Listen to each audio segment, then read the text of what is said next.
rentrée qui a fait vraiment, on a eu énormément de commentaires sur la toile. Et on a eu quand même Philo qui nous a fait une petite définition des vacances quand même. Et j'aimerais vraiment qu'on regarde cette séquence de Philo nous expliquant ce que c'est que les vacances. Il faut prendre l'étymologie du mot vacances. C'est-à-dire c'est quand c'est bien organisé. Tu vas quand tu parles pas trop. Mais est-ce que vous avez cerné quelque chose là-dedans? Parce que c'est ça le problème. Non, j'ai compris que les vacances, il fallait préparer les vacances. Oui. Vous allez, quand vous revenez, vous taisez. Voilà. Très bien. Ce qu'on a aussi remarqué, c'est que l'équipe de ces midis était vraiment très très contente de se retrouver. On a eu des cris encore et encore. Des cris. La saison de tous les challenges.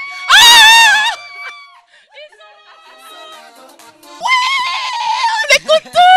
Comme je disais, on était contents de se retrouver.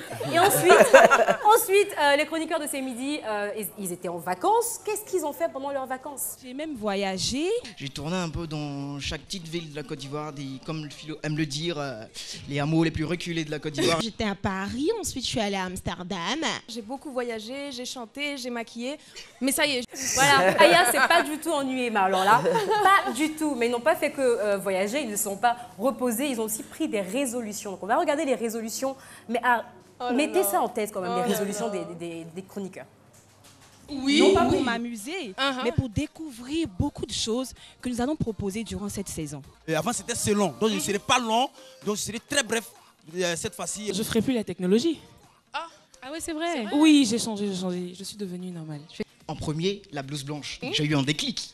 Je suis de retour, je serai fidèle cette année et vous me verrez toutes les semaines. On récapitule. On récapitule. Philo a dit qu'il sera plus long, il sera bref. On l'a vu un peu pour le premier numéro. Aya sera fidèle, Dieu merci. Elle nous a étudié l'année dernière. Elle s'est rendue compte qu'elle avait envie de faire un voyage avec nous. Elle avait envie d'être en couple avec nous. Elle va être fidèle, Dieu merci. Lynn nous réserve d'énormes surprises et surtout, Méliane est devenue normale. À quel moment, je veux dire, vous vous rendez compte qu'il y a un véritable talent de peintre en vous?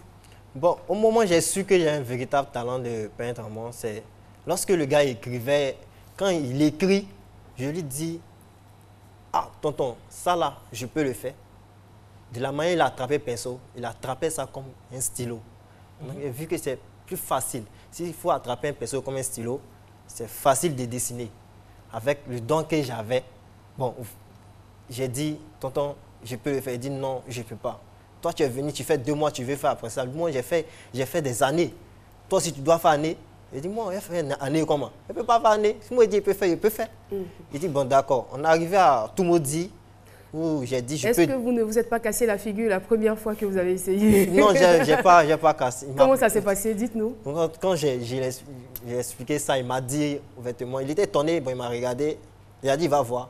Comme il y a un voyage là, à Toumoudi, on va aller travailler. Donc, arrivé là-bas, il a fait des décorations. Et puis, il m'a dit, bon, dessine là, je vais voir. Comme tu dis, tu peux le faire. J'ai pris en même temps un pinceau. J'ai commencé à dessiner Spider-Man sur le mur. Spider-Man. Et quand il a vu, il a dit vraiment, tu n'as pas menti. Tu n'as pas menti. Bravo. Et là, on va peut-être passer certains détails parce que je suppose qu'il n'y avait même pas l'argent pour manger, pour vous loger. Donc, c'était difficile de vous scolariser. Vous avez été obligé d'arrêter les études. Donc, vous dessinez Spider-Man, on va dire, pour quand même quelqu'un qui commence à dessiner. Ce n'est pas du tout évident. Vous arrivez à faire ça. Et de dessin en dessin, vous avez réussi à vous exercer. Oui, oui. C'est vrai que c'était votre premier dessin à l'école, puisque vous avez dit que c'était votre passion, votre don. Vous n'aviez jamais dessiné auparavant? Non, à l'école, je dessinais mon papa me frappait pour ça. Il me frappait même de ne pas dessiner. Vous passiez des heures et des heures. Des heures, il fait des dessins. Souvent, le coup, ça fait que même classement, je suis, si on est 60, je suis 54. Bon. Les dessins, bon, c'était une folie. C'était une folie pour moi. Et après avoir fait ça, quel est le sentiment qui vous a animé? Bon, quand j'ai fait ça, j'ai dit, si avec ça, mon patron avec ça, il trouve de l'argent, c'est que moi aussi, je peux faire pour moi, pour aider ma maman, mes frères. Je peux aussi trouver aussi comme lui. Donc c'est pour ça que je me suis retiré. J'ai dit, tonton, sincèrement, je ne vais pas continuer à travailler avec toi, donc je vais faire pour moi-même. En tout cas, ça n'a pas été facile pour moi au début, parce qu'on ne me connaissait pas. À force de demander, et puis mon inspiration, quand je demande, je me dis, bon, si tu peux faire, fais. Je prends, je fais, je peux regarder le mur. Dès que je regarde le mur, je trouve la décoration. Je vois au fait les dessins, la décoration, je fais. Quand je pose, la personne dit, c'est sûr que c'est toi qui as fait. Je dis, oui, c'est moi. La personne ne croit pas. Mais attends, entre nous, je veux savoir, c'est sur quel mur vous avez commencé? Est-ce que ce n'est pas vous qui salissiez les murs d'Abidjan là? Non, c'est pas moi. C'est pas moi. C'était pas vous? C'est pas moi. J'ai commencé sur le mur de Anumambo, Makori Anumambo sans fil là, la clôture là. J'ai commencé d'abord là-bas, c'est un mur. C'est comme ça, il y a eu d'autres clients. Le mur de qui, je veux savoir? Bon, ça vous a pas causé de problème, hein? Non, ça ne nous a pas causé de problème. Ça m'a pas causé de problème. Ou le dessin était tellement beau que les gens étaient obligés d'accepter. Ils étaient obligés de prendre mon numéro, c'est comme ça, il y a eu... Voilà. Exprimez votre douleur à travers un titre qui, lui, est au pluriel. Oui. Donc il ne s'agit pas d'une douleur, celle de la disparition de votre enfant, mais de plusieurs douleurs. Alors, au-delà de cette douleur essentielle qui concerne la disparition de votre fils, quelles autres douleurs s'ajoutent à votre drame ou à votre souffrance? Moi, je vous dirais que je suis une personne en permanence éprouvée, mais par la grâce de Dieu, je reste debout. Ces épreuves commencent avant ou après la disparition de l'enfant? Avant, bien avant la disparition de l'enfant. J'ai perdu mon premier fils par avant. Un enfant fortement désiré, mais il est mort à la naissance d'une détresse respiratoire. Ça a été le premier choc de ma vie. En tant que mère, j'ai été terriblement choquée. Et puis après, bon, par la suite, on a vécu d'autres épreuves intermédiaires. Et puis bon, il y a eu le divorce. Le divorce aussi qui m'a beaucoup affaibli. Au moment où l'enfant disparaissait, vous étiez, vous le dites dans le livre, hein, vous étiez en instance de divorce. Est-ce que la disparition de l'enfant vous a rapproché avec votre mari ou ça a été en fait la goutte d'eau qui a fait déborder le vase? Non, non, bon, la décision était déjà prise. Hein. C'est moi qui ai demandé le divorce en fait. Le divorce a été fait à ma demande. Ben bon, quand l'enfant disparaît, au moment de la disparition de l'enfant, comme je l'ai dit, on était en instance de divorce. Et quelques mois après, le divorce a été prononcé. Je n'ai pas trouvé nécessaire de revenir parce que ce n'est pas pour plaisanter que j'ai divorcé, c'est pour une raison essentielle. Et la disparition de l'enfant n'a été qu'un poids sur un autre.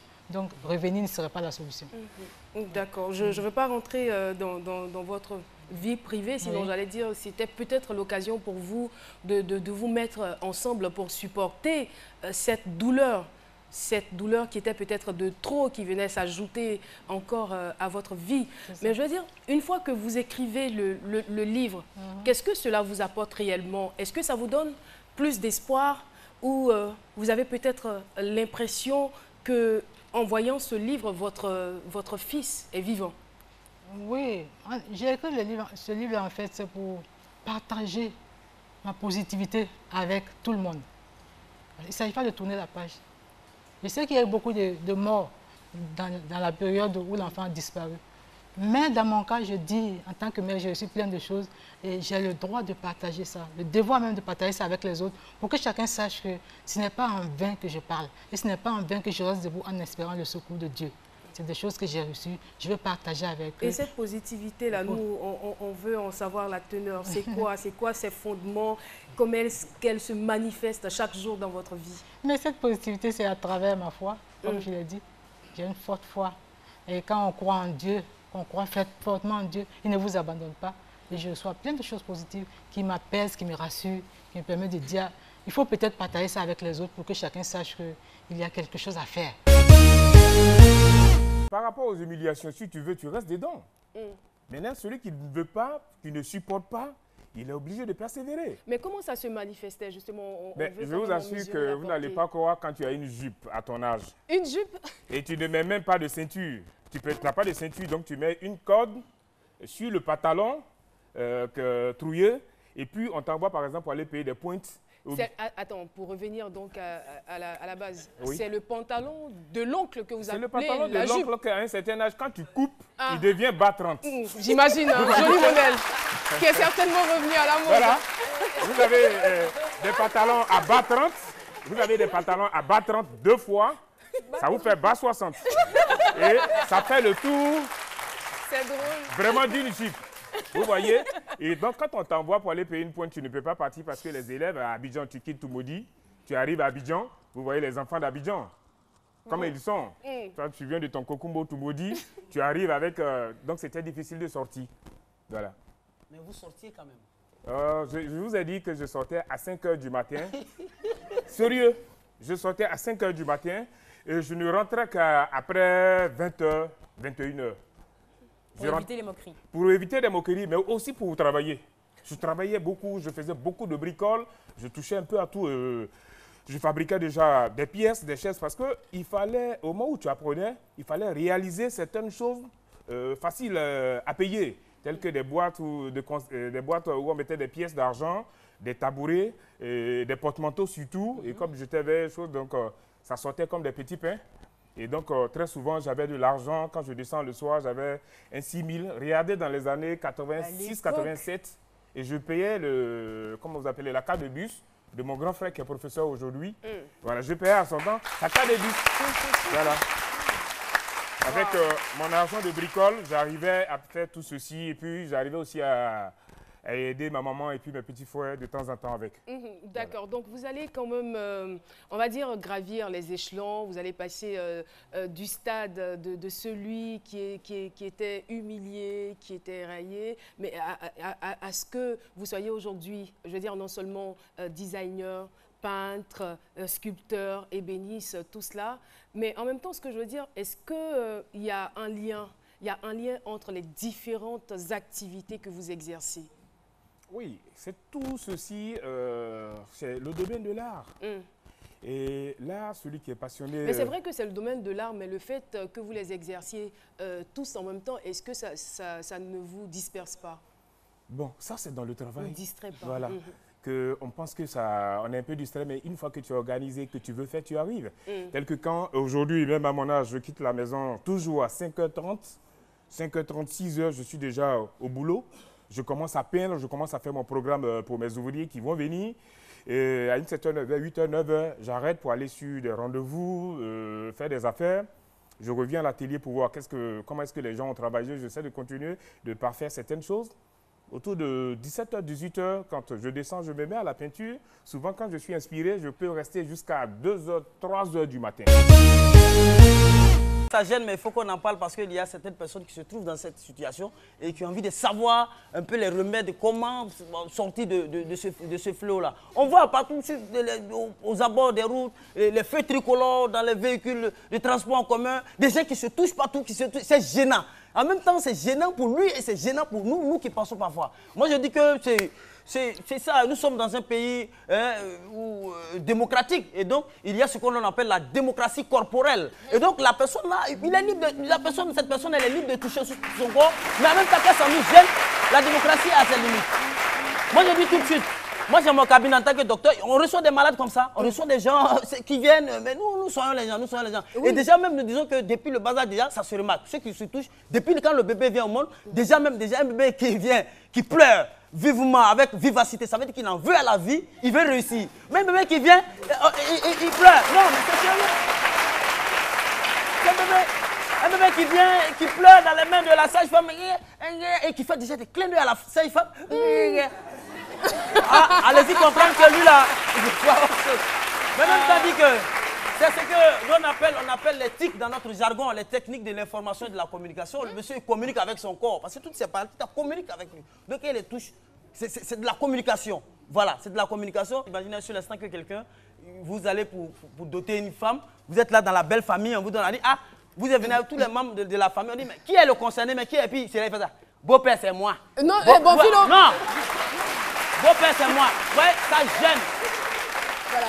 En même temps, la belle famille est inquiète pour sa fille. Ah, mais si lui, c'est là, il montre que c'est lui. C'est pas lui au visage, mais lui, il montre que c'est là qu'il est là. C'est qu'il est là. Oui. Mais nous appelons cela dans notre jargon que c'est... Sans me toucher. Hein. Il faut bien qu'on en parle, Alissa. Voilà. Non, nous en parlons. Qu'on en parle, mais pas qu'on mime la chose. Hein. Voilà. Et il y a aussi d'autres raisons. Il y a certaines personnes qui ne sont jamais satisfaites. Et quelque sorte, tout ce que sa femme va lui faire, il n'est jamais satisfait. Et quand c'est comme ça, il va dehors, c'est en faisant dans le public que lui trouve satisfaction. Là, oui, c'est quelqu'un, c'est quoi qu'on appelle un accro-sexo-moteur. Ça existe. Et nous avons On va s'intéresser à la Taro Gang quand ils étaient des mini comme ça. Aujourd'hui, ils sont là, mais bon, on va regarder ensemble quelques photos de leurs différents minois quand ils étaient encore tout petits. Et vous allez me dire qu'est-ce que vous pensez. Alors, la première photo, vous pensez que c'est qui? Première photo. Aloucène. Aloucène, d'accord. Et en deuxième? En deuxième, en deuxième, c'est Jean-Michel Honin. En troisième, c'est qui? Ouais, il n'a pas changé du tout. Et en dernier, Boris. Quoi? C'est Boris, voilà. Alors, pour la petite histoire, le petit blanc là, son petit nom c'était Blanco. On l'appelait Blanco. Il a gardé le nom. Oui, c'était un enfant qui était vraiment dégourdi, qui bricolait tout. Sa maman nous a dit en fait qu'il démontait tout ce qu'il trouvait, il démontait tout. Voilà. Donc on n'est pas étonné qu'aujourd'hui il soit dans le bricolage. Jean-Michel Honin était habillé comme s'il allait présenter le journal télévisé. Donc on n'est vraiment pas étonné qu'aujourd'hui on arrive là. Sa mère nous a dit Jean-Michel, en fait c'est l'enfant de rêve. J'aurais voulu l'adopter. Premier de la classe, on lui dit tu rentres à 17h, à 16h55 il est déjà là. Jean-Michel, les cadeaux, ce qu'il préférait c'était les bouquins, les livres, encore et encore les livres. Merci Jean-Michel. Merci. Wow. Et à côté, Docteur Philo. J'ai pas dit que cette tenue-là, ça c'était un 1er janvier. Je te promets. Voilà, ça qui va te faire bonne année. À côté, Philo, son petit nom, là, c'était Dèche. Il n'y a rien à dire. Il était Dèche. Il était sérieux, mais on ne pouvait même pas imaginer qu'il allait devenir comme ça. Pas du tout. Avec la calculatrice déjà. Voilà. Donc lui, son petit nom, c'était Dèche. C'était un enfant aussi qui était vraiment dégourdi. Il aimait la joie de vivre. J'étais beaucoup teigneux parce qu'il y avait assez de teigne sur ma tête. Et Boris Odilon, lui, c'était bébé beau. Il était tout mignon quand il était petit, vraiment. Franchement, il était trop beau. Il était craquant, mais lui, il était cascadeur aussi, curieux comme jamais. Donc, nous, on était beaux comme ça quand on était bébé. C'est comme ça qu'ils sont. Voilà, on n'y peut rien. On va passer maintenant aux filles, parce qu'on n'allait quand même pas finir ça sans les filles. Donc la première, juste en haut, c'est Méliane avec ses pompons. À côté, vous avez Priscilla Degameux, j'adore sa photo là. C'est Priscilla, non, juste en haut. À droite. Non. Elle a changé. Il y a les signes qui ne trompent pas. Ouais. C'est Priscilla. En bas, vous avez Zena, Alissar et la petite bouche là. C'est Aya Lebel. D'ailleurs, son petit nom, Aya, c'était Cui-Cui. On l'appelait Cui-Cui. Parce qu'elle a une petite bouche, voilà. Quant à Miliane Cuny, elle, on l'appelait Mamitou. Mamitou parce que Miliane kiffait en fait être avec les vieilles personnes. Elle adorait ça. Elle allait danser du cubain avec sa grand-mère. Elle adorait ça. Donc on n'est pas étonné qu'il y ait autant de sagesse dans cette personne. Quant à l'autre, là-bas, Priscilla Degameux, on l'appelait Niak Bagbo. Non, mais sérieusement. C'était son nom, Niak Bagbo. Elle adorait danser, bricoler le dessin, elle en raffolait. Et puis en bas, Zena Issar-Kali, c'était la petite sirène. Parce que madame adorait l'eau, la piscine, la mer. On l'appelait la petite sirène et elle est belle comme une sirène. Et c'est reparti pour le Move Tour 2017, le plus grand show des vacances à l'intérieur du pays. Le Move Tour 2017, c'est 7 villes à sillonner et 7 concerts gratuits avec la crème des artistes de Côte d'Ivoire. Mix Premier, Les Leaders, Bomba Misara, De Bordon Likoufa, Daisy Champion, TNT, Yabongolova, Kérosène DJ et Sombil. Rendez-vous à Boaké, Korogo, Daloa, Mans, San Pedro, Bordecou et Béjarville. En vacances, c'est Move qui fait le show dans ta ville. Move. No limit. Pouvez-vous, s'il vous plaît, être mon mannequin pour ce jour? Merci. Comme vous voyez et puis vous insistez, sinon moi-même. D'accord. Je peux voir. Asseyez-vous. D'accord. Non, sur le haut, mais ah, non. D'accord. Là. Parce qu'on avait dit tantôt avec les femmes que s'asseoir détermine le type de personnalité que nous sommes. Par exemple, vous asseyez un droitier qui met sa jambe gauche sur la jambe droite. Asseyez-vous, s'il vous plaît. Mettez la jambe. Oui. Monsieur Philo, il est droitier. Lorsqu'il met la jambe gauche sur le pied droit, cela veut tout simplement dire qu'il est gêné. Donc, lorsque vous êtes droitier et que vous avez cette posture en face. C'est de façon générale, hein. Voilà, oui, de façon générale. Moi, quand je fais comme ça, c'est que là. Lorsque vous le faites en face d'une dame, cela veut dire que vous êtes sous le charme et vous essayez de vous retenir. Par contre, si vous êtes droitier, la posture idéale serait de mettre la jambe droite sur la jambe gauche. Comme ça. Voilà. Ça veut dire que vous maîtrisez, vous êtes totalement à l'aise. C'est pareil pour les gauches, on fait juste l'inverse. Ensuite, la posture équerre, la cheville sur le genou. Comme ça? Voilà, mettez la cheville sur le genou. Cela veut simplement dire que vous mettez une distance entre vous et les personnes en face. Généralement, dans certaines cultures, c'est mal vu parce que montrer la semelle d'une chaussure peut être considéré comme un geste très mal poli. Donc, il faut éviter cette posture. Et surtout, même quand la semelle même est finie d'un côté, là même ça, c'est autre chose. Au revoir.